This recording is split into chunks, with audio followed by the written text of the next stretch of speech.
Hello and welcome to the Cybersecurity Happy Hour podcast. I am your host, Christie, and this is episode 41. And the topic for this podcast is demystifying vulnerability scans. Now, to kick off, let's define what vulnerability scans are. At the core, vulnerability scans are systematic assessments of systems and networks. And this could also be applications. And the purpose of this is to identify potential security weaknesses. Now, what does that actually mean? What does that entail? Well, during a vulnerability scan, specialized tools such as Qualys, Nessus, to mention a few, are used to scan your digital environment. And what exactly are you looking for when you scan using these tools are vulnerabilities. Now, these vulnerabilities could include software that's outdated, misconfigured, that possess weak passwords, or known security flaws. And the purpose of these scans is to uncover these weaknesses that could be exploited by cyber attackers. Now, why does vulnerability scan matter to an organization, to us generally? Now that we know what vulnerability scans are, let's explore why they matter in the realm of cybersecurity and what makes them a critical component of any organization's security strategy. Well, vulnerability scans serve as a proactive measure and is used to identify, to mitigate any potential security risks before they can be exploited by these malicious actors.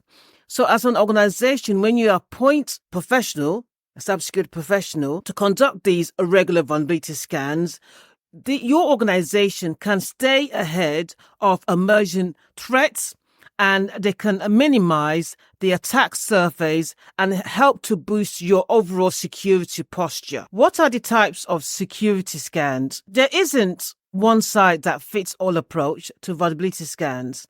So there are different types of vulnerability scans, and each type of vulnerability scan depends on the purpose of the scan.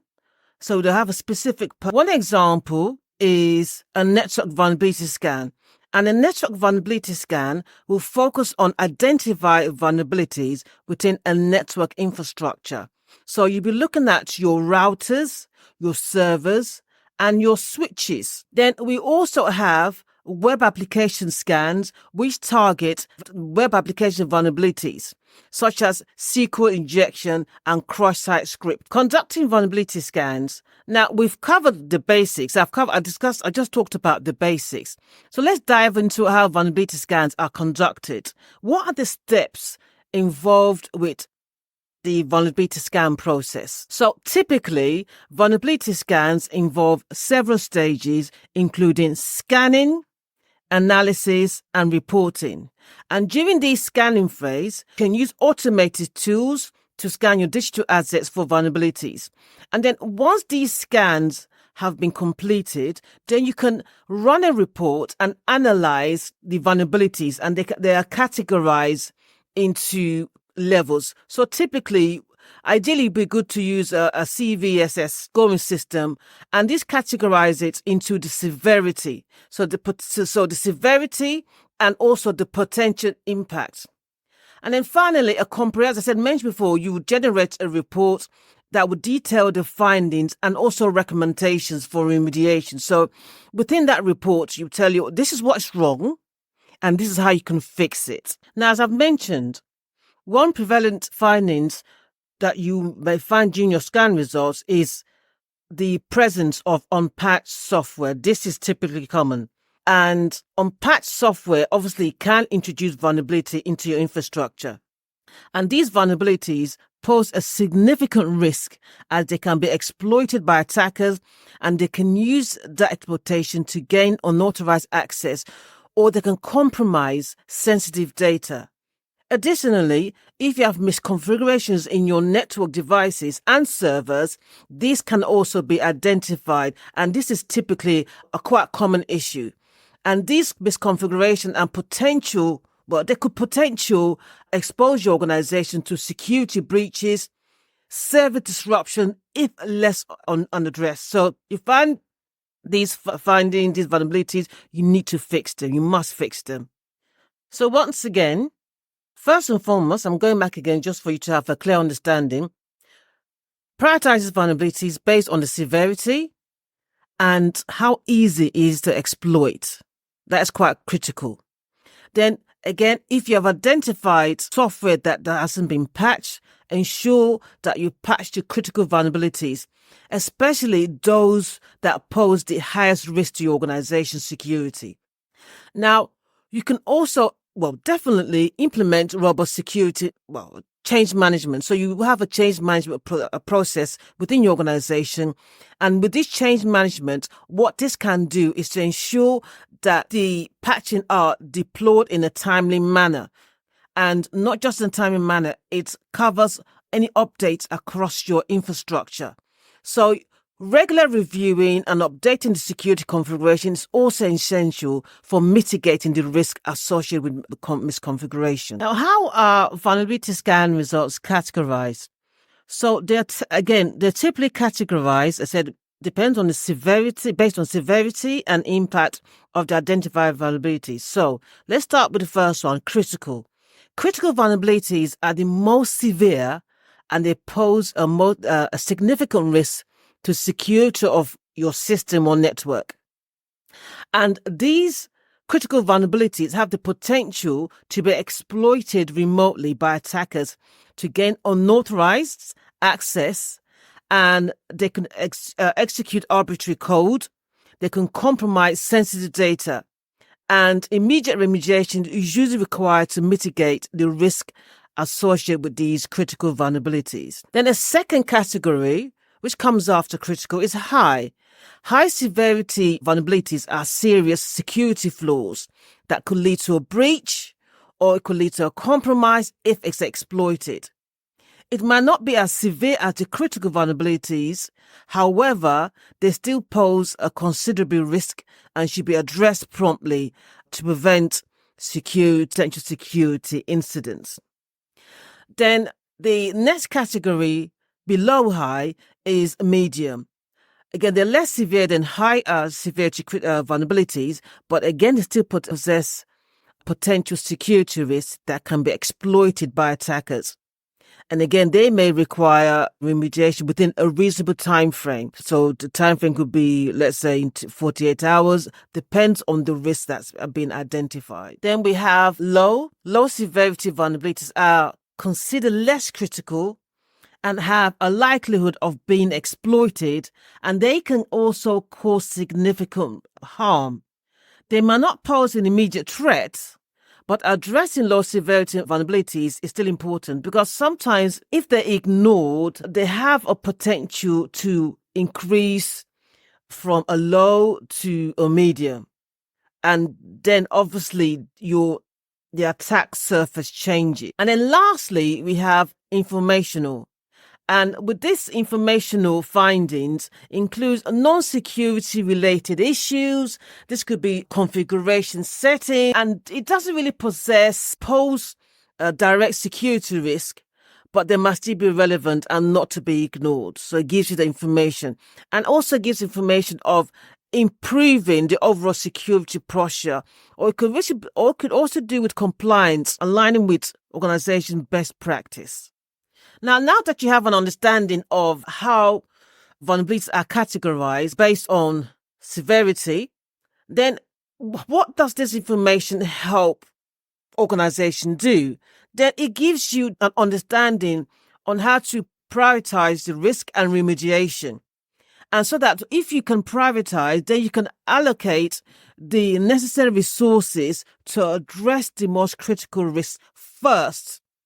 And this approach helps minimize the potential impact of security vulnerabilities and then strengthens your organization overall security posture. Now, once that's kind of completed and it's been remediated, then of course we don't just go sit down. We have to, the organization have to implement continuous improvements. You must have continuous improvement cybersecurity practice. So what does this mean as in regards to vulnerability scanning? It's an ongoing process. It's not a one-time event. It must be something that is conducted regularly and promptly to address security vulnerability so that an organization can stay ahead of any emerging threats and minimize the exposure to cyber risks. I'm going to mention again tools used. Nessus is one of the widely used vulnerability scanners that helps identify vulnerabilities. Tool is OpenVAS, Open Vulnerability Assessment System. Again, this one is open source. It's an open source vulnerability scanner and provides a range of scanning functionalities, again, for detecting vulnerabilities in network and hosts. It has a user-friendly interface and supports various vulnerability feeds because it stays up to date. It's updated, let's say, the signature with the latest threats. Then I mentioned Qualys vulnerability scanning. You have the community edition and you have obviously the paid edition. So Qualys vulnerability scanning management system is a cloud-based solution. And again, it offers automated scanning and assessment capabilities as well. And also gives remediation information, how to remediate these vulnerabilities has been identified. For web application testing or Burp Suite, you have two editions. Burp Suite Community, I would say, which is a free version. Burp Suite Professional. Okay, so these are the tools commonly used for vulnerability testing by security professionals. So it does the manual testing and automated testing for web applications. So it does scanning, crawling, and fuzzing to identify security weaknesses. So these tools I've just listed or just discussed a few examples. There are many on the market. Okay, so in order for you to choose a tool, you can contact these companies and they'll give you a period of evaluation. So you decide which one you want to go for, which best suits your organization requirements. So you can choose the one that best suit their needs, your needs and features, and budget, because obviously the paid for version could be quite pricey and they could be they offer different features. You can have a cloud-based, you can have one installed in your network. Now, who may conduct these vulnerability scans, you may ask? You may have an IT security team. That's a team of security professionals within an organization that may be tasked with conducting these vulnerability scans as part of their job, part of their role and the responsibility. These teams have the expertise in these cybersecurity. They would have been trained in these tools. They fully understand these tools. And obviously they can identify and help mitigate these security risks once they've been identified within an organization. Others are system admin or network administration can also conduct vulnerability scans as well. Third-party security providers can engage in security scanning. So, for example, myself, I use Nessus or Qualys for our scanning at Intex IT. So when do we use this? When we're conducting, let's say, Cyber Essentials Plus, or we are conducting a pen test as part of a pen test project, we use either of these tools for vulnerability scanning. So it could be a third-party consultant. So we will scan ourselves. Obviously, then we will scan our clients as well. Other teams could be audit teams, compliance teams within the organization, again, that have the expertise in carrying out these scans, understanding them again. Now, remember, cybersecurity is a journey, not a destination.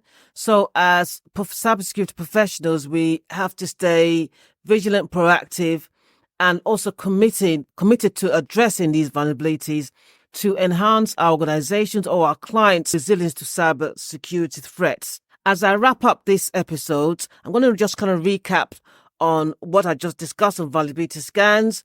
Once again, there is systematic assessment of our digital environments to identify potential security weaknesses, and it helps to play a crucial role in proactively mitigating cyber risk. And again, they come in various types, and it's tailored to different aspects of cybersecurity. Thank you for tuning in today's episode, Demystifying Vulnerability Scans. I hope you found discussions insightful and informative. Be sure to subscribe to our podcast for future episodes where I will continue to explore the latest trends, strategies, and technologies in cybersecurity. Until next time, stay safe, stay secure, and keep defending cybersecurity. Goodbye.